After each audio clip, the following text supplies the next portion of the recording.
Greetings, YouTubians, and welcome back to Wayne's Sharp World, where today I'm coming at you guys with some more long-term reviews. You ask for them a lot, you seem to really enjoy them, and luckily it's been long enough since my last round of them to where I've accumulated some knives that I think puts together a really good list of long-term reviews for you.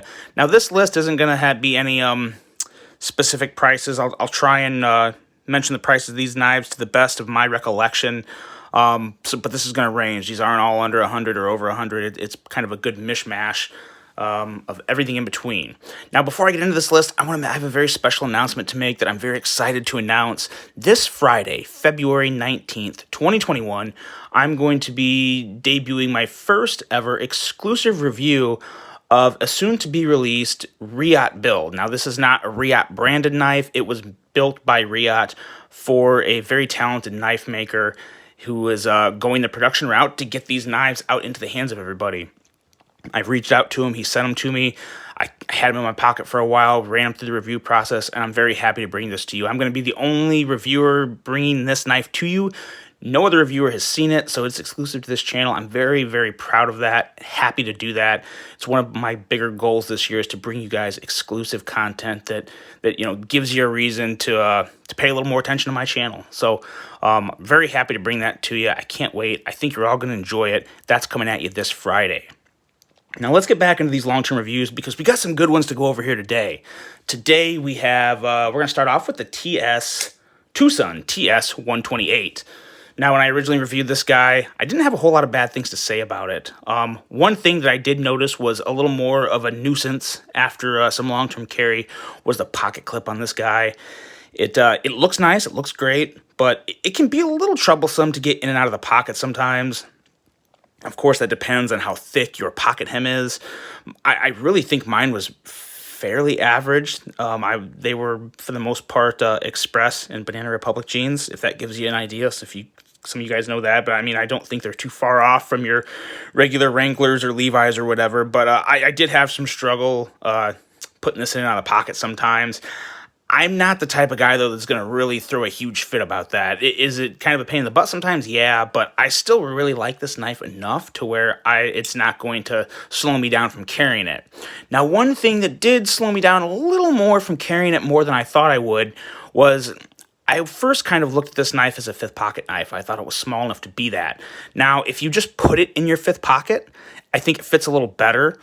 And it stays in there pretty secure, but as far as actually clipping it inside of your fifth pocket with the clip and kind of the room you have to work with, or lack thereof, depending on how big your fifth pocket is, it can be a little of a tight squeeze. So with that being said, I'm personally, just through my experience, my opinion, I'm kind of taking away the title of or tag of a fifth pocket knife for this guy. That doesn't mean it's not a really good knife, because it is. The action is fantastic. The blade is thick, and it's a really good knife to beat on, especially small knives. If you want a small knife that can take some good work, this is still a really good option for you. This is a tepe design, which I find to be very attractive in a lot of ways, especially this flipper tab, which I think makes it a pretty fidget-friendly knife. It's a pretty fun knife to just sit around and fidget with if you're bored, killing time, whatnot. But all in all, I really don't have anything negative to say about it, even after some long-term use. Outside of this pocket clip, not a huge fan of this pocket clip. I wish they would, or hopefully, if they make another run through Tucson, that they address that and do something about it. But other than that, this is a really nice knife. I think I paid just under $100. I think it was like $99 for it. So not too bad at all for the S90V steel, which is marked somewhere on here. Yeah, there it is. S90V steel. Just a really good, solid little piece overall. It's still a good secondary carry. It may not be a fifth pocket carry for me, but it's still a smaller knife I look to when I'm looking for a secondary carry. So, very good one, the Tucson TS128. Now, we got one more Tucson to follow up with, and this one, I'm not even going to beat around the bush. This is my favorite Tucson to date. This also happens to be another tepe design, so that is a coincidence. Never met the guy, don't really know a whole lot about him, but he's pretty darn good at designing knives. I'm going to give him that right now. This is a front flipper. It is a very unique design, and the ergos are absolute. They're perfect. They really are perfect. They're unique, but they're perfect, at least from my hand. The swell down towards the bottom of the handle feels fantastic. Choke up and the swell still, it does its purpose even as you go farther up the knife. Wish there was a little jimping here. There is back here. It kind of is pointless when you're choking up on it, but just really, really good. There's a lot of best ofs with this knife for me when it comes to Tucson. This is the best, smoothest action of a Tucson, pretty easily, and to be totally honest. This is also the most fidgety knife from Tucson, in my opinion. You can do all sorts of things, from the front flip to the Spidey flick, to all sorts of things. This is, like I said, it's definitely the best ergos of any Tucson from my experience. I've handled 5 Tucsons now, so not a lot, but like I said, this is substantially the best in a lot of areas for me. So this is a great Tucson. I don't have really anything negative to say about it. I carry it a lot. Love that thunk you get when it flies open. Nice carbon fiber. There's some not necessarily flaws, because it's a very smooth finish, but it was like a break in the material or something in the carbon fiber, so you have a little bit of a unique look there. I did have a viewer actually comment and say, I actually like that because it looks unique. You don't see that on all of them. So that's worth mentioning. I don't necessarily find it attractive, but I don't dislike it as much as I did initially, because it does blend in somewhat well. You have to really, once you know it's there, it's kind of one of those things, it's there and you see it, but if you don't really look for it, I mean, it's really not that much of an eyesore. Nice pocket clip, nothing too special, just your typical, your typical Tucson pocket clip. Interesting set of screws down there that just have to go with the build of the knife. No big deal, just a few extra screws to take out, but no real problem there. All in all, it's a great knife. Love the blade. Very, very, very sharp blade. I can't remember exactly what this edge comes down to, but it was really, really good. It was, I want to say it was like 14, 15,000, something like that. You'll have to watch my review. If you search, Tucson TS262 Wayne Sharp World, it's going to pull it right up on YouTube, and you can check it out. But just a very fun knife to fidget with. Very useful blade. Very friendly ergonomics. All in all, very, very solid offering from Tucson. I believe this was coming in somewhere in the, I want to say 125. I think I paid 125 for this. 125 to 135, something like that. And you guys know Tucson prices go up, down, all around. All depends where you get it and where you find it. But this is one I would look for if you like front flippers, if you like unique designs. This is basically a home run from Tucson, in my opinion. Love, love, love this knife. Next up, I have a knife that I didn't have rave reviews on when I reviewed it, but I do have some good things to report on it. This is the CFK MCAD Meta, spelled M-E-T-A. This was the first somewhat of a lower cost knife produced by CFK. If anyone is, I'm sure a lot of you guys are familiar with them. They make pretty high rent knives, ranging anywhere from $500 to $1,000. And this was the first knife they offered. It was in the $300 range. I think it was $300 or $305. So I had to check it out because I always wanted to see exactly what CFK was about. Unfortunately, the first example I got did have an issue with the detent. It wasn't exactly perfect, so to say.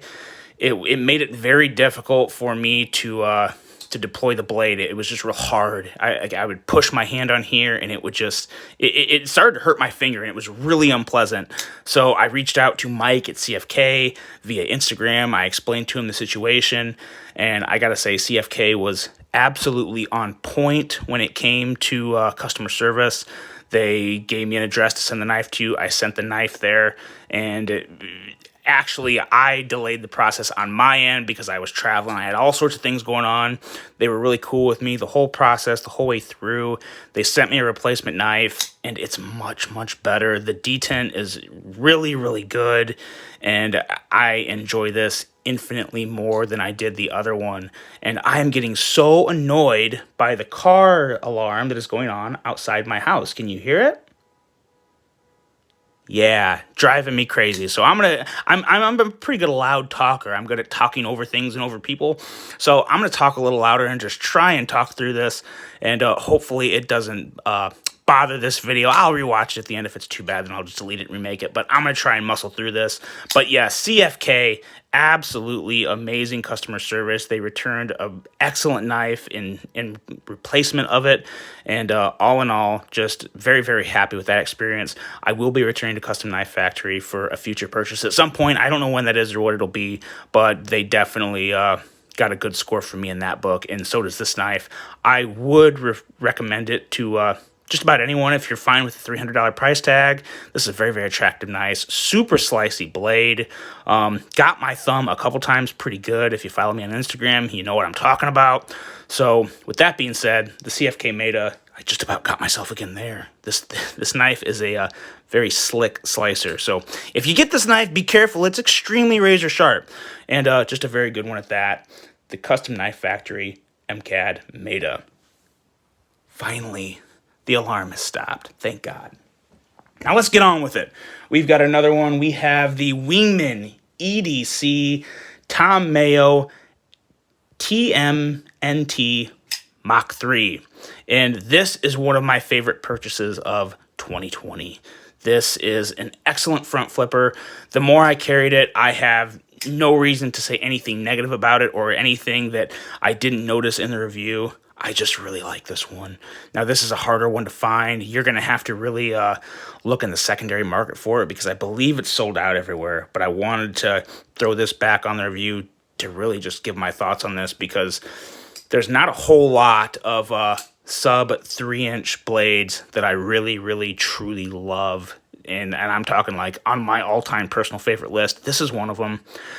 It just is. It fits the hand really good. It has a unique feel in the hand because of this gap, but it's not a bad one. It's small enough to where it fits that gap in my fingers really good. I can also go back to kind of extend the blade a little, but you have a very smooth lock bar insert. There's no catching or scratching or unpleasant feel or sound, and the action is just so good. I guess this is considered more of a top flipper. I put top flippers and front flippers kind of in the same boat. I probably shouldn't, but I do because the actions kind of feel one and the same to me. Really like the jimping. I like how this is all done. Appearance is great. The only thing that I don't love about this knife is the proprietary screws. They give you a tool, so you have it, and it's a really cool tool. It kind of looks like a bomb. So it's really neat. It's really fun. But, then I kind of feel like I should, they probably not carry it with me every day, but if I take this with me when I'm on the road or traveling, probably feel like I need to carry it. So I wish it didn't, but I also really like the design of the screws and the pivot. It is still really, really cool. So it's kind of a double-edged sword. There's a lot of cool uniqueness that comes with this knife, but you also have that proprietary bit that they give you, a proprietary tool. But just something to consider. Some people really don't like that. I don't hate it, but like I said, I'm really torn. I still really, really love this knife in general. The action's great. The fidget factor's great. Very light. Going to be legal in a lot of places. So really nothing but good things to say about this. And just wanted to throw it in there. This guy was coming in around, oh God, I really don't remember. I would say $275 to $300, something like that. So not a cheap knife, but you do get excellent quality, fit and finish, all the shebang with this knife. It's a very, very good one. So if it's something that catches your eye, I do highly recommend it. One that I really enjoy. Next up, we have the WE Knives Black Void Opus. And if you want a really nice, smaller front flipper that makes a great gentleman's carry that looks unique, this is a good one. It's a really, really good one. It's actually one of the best ones we've made in recent memory and back to my entire memory of WE knives, to be honest. It's a Justin Lundquist design, extremely smooth, has a very unique chisel grind. So as you can see, this side is flat, this side has an actual grind on this side, and it looks wonky on at first glance at the appearance, but that is the grind of the knife. This blade is perfectly centered, as you can see. Don't look at the tip, look up about right here and compare it to the sides. You'll see that it is perfectly centered, as most WEs are, and again, as most WEs, the fit and finish and action is pretty darn superb. Nothing really bad to say about it. Still like this pocket clip, didn't have any issues with that. I didn't carry this one as much as I thought I would. Not because I don't really like it. To be honest, I think the Wingman EDC you saw before this and a couple other knives, just I liked a little more. So again, that you're just talking pure personal preference here. This is an excellent knife. I just wanted to clarify that. Nothing wrong with it. Really like the carbon fiber inserts. Looks very good. That typical Wii finish. Good lockup. No blade play, of course. Blade play with the Wii is I've never heard of it. So if you have, let me know in the comments. I'd be pretty surprised to hear it. But all in all, just a very solid offering. Nothing very bad. Very fun knife. If you like doing the the index flip, you can do all sorts. You can even do kind of the index. I don't know, kind of like a fancy side flip. It's kind of cool. I did that a lot with the Willamette Cutlery Whippersnapper, and not many knives I can do that with. This is another one, and that just talks to how smooth the knife is and how good of a build it is. So this is the WE Knives Black Void Opus. I believe this guy was right around like $220. So not too bad. Typical Wii price, but again, you're getting your typical fantastic Wii quality. If you like front flippers, it seems to be a fan favorite so far. Haven't really heard a lot of bad things about it. So if you're interested, I know they're still out there. I've seen them at other places. I think they're kind of starting to be a little harder to find though. So if you're interested, hop on it or take a look. I'm sure they're available on the secondary market as well. That's the WE Knives Black Void Opus. Down to our last two. This is another really good one. This is the Urban EDC F5.5, a collaboration between Urban EDC and Jesper Voxnäs. So yeah, I've got to say, this is one of, if not my favorite Jesper Voxnäs designs. Excellent, slicey, powerful blade in a compact design. Very good detent. Great knife to Spidey flick, and you can also do the thumb flip just fine, which is usually a little harder to do with cutouts like this, but not this one. Has a very nice micarta. I think the blade is pretty much still on point, and I've carried this one a lot. I carried this a lot around Christmas and New Year's, which is when I got it, and I really liked it. It was hard to pull this one out of the pocket, but that's the nature of the beast. I can't carry everything super long. I carried this guy for like 2 weeks, which is really long for any pocket knife for me. I can go back and forth from knife to knife, but to have one pocket in the knife for 2 weeks says a lot about a knife, and this is a really good one. Really excellent micarta, nice back spacer, very solid build with those inset steel liners, and the liner lock, M390 steel. Some of these came in LMAX. People had their choice. Very nice deep carry pocket clip, not too long. Really like that. A ramp that comes up well enough to go over any jean hem or whatnot. No issues with that, and it's also no hot spot whatsoever. So I will say you do feel it, but to me it's not a hot spot because they did a very good job of rounding it, and it just doesn't dig into my hand. So I really like it. You have the nice Vox jimping about a third of the way up the blade, back of the spine. Just a good one. This is a real complete package. There's really not much to pick apart this, apart. Just a really good one. If you like Jesper, if you like his designs, this is a must. Like, absolutely a must. I have a feeling Urban EDC will be making another run of these. They've already had a couple other small special runs with designs and whatnot done to the handle, but I have a feeling these will be coming back at some point. I don't know that for a fact. I don't talk to the guys on a regular basis, but it's just been very well received from everybody, and I'd be kind of shocked if they didn't make more of them. That's the Urban EDC F5.5. And lastly, we have a really weird, ugly one, but I tell you what, I just like it, even though I can't always successfully flip this. It takes an acquired skill. You got to really practice up on this one. But this is the Kizer Cyber Blade, and I'm going to be completely honest with you guys. I don't like this knife as a primary carry. There's no way I would carry just this knife. I don't think the blade shape is that's you got to be careful with this guy. But I don't think the blade shape is the best EDC blade. It does have its useful benefits, though. It's great to open up boxes, even with just this tip right here. It's nice and unique, which is why I like it as a fifth pocket carry, and it does fit in the fifth pocket very well. This is actually becoming one of my more favorite fifth pocket carries for the simple fact that it's just unique. It's a good conversation piece, and when you get the action down, it is good. But this stinking hole, you have to flip straight out, and it really is yeah. There you go. It's been a little while since I've carried this, but it really is. It's a good carry. It's an interesting carry. It's not an everyday primary carry for me. I also don't know about this premium version. I think Kizer was reaching a little there. I think they wanted, the best of both worlds, complete uniqueness with complete premium materials, and they definitely did that. But this was like $150 to $170 for the premium model with titanium and S35VN. It's got the Kizer quality, and there's a lot of good things about it. But then they also have kind of more of the Vanguard version with some micarta and M390, and that one's like, I want to say it's like $79 or $89. I would highly, highly, highly recommend that version if you want to try this knife and go that route. The premium model, I got this as a Kickstarter, so there we go. It really is that easy once you get it down. You got to get used to where to place it in your hand and how to kick it out. Action is good.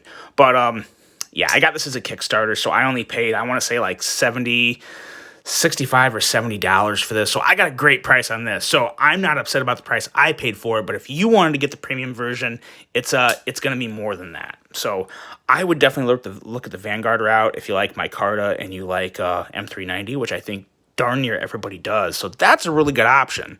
And that's still available. I think every place I looked at, it was still available. So I'm going to do this a couple more times just to show you guys the action is good once you get it down. You really have to get right in between this crease here and just kick it out. And it's wishy-washy. You really got to, it becomes more of kind of just a natural thing once you carry it for a while. But it's definitely something that, I don't know. I do like it. I'm going to keep this in my collection, and you may very well see this on some of my favorite fifth pocket carries because I do like it that much. It'd be towards the bottom. I mean, we're talking like at the end, but it's a fun conversation piece, especially with the rise of Tesla and everything going on, and the fact that I believe it was designed to resemble the Tesla truck. So there's a lot of really cool things about it. I think it's a good conversation piece, and you do still get all the best things from Kizer. So it's really one of those things to where some people just like unique pieces, and if you like unique pieces, this is a good one. It really is. If you want just a regular, traditional, functional blade, don't waste your time with it. I'm going to be honest with you. But I do kind of like it. I do. So I wanted to throw that in there. I think I wanted to set the record straight because some days I'm like, oh, why do I have this thing? And then other days I'm like, darn, this thing is cool. So it really comes down to personal preference. If you like the different things, it's for you. If not, keep looking. That's all I have for you guys today. I tried to make this quick, but I don't know. We're at 23 minutes, so maybe I didn't do a good job of that. Regardless, I hope you guys enjoyed this one. Keep your eyes peeled for that exclusive release on Friday. I will see you then, and until the next one, I'm out.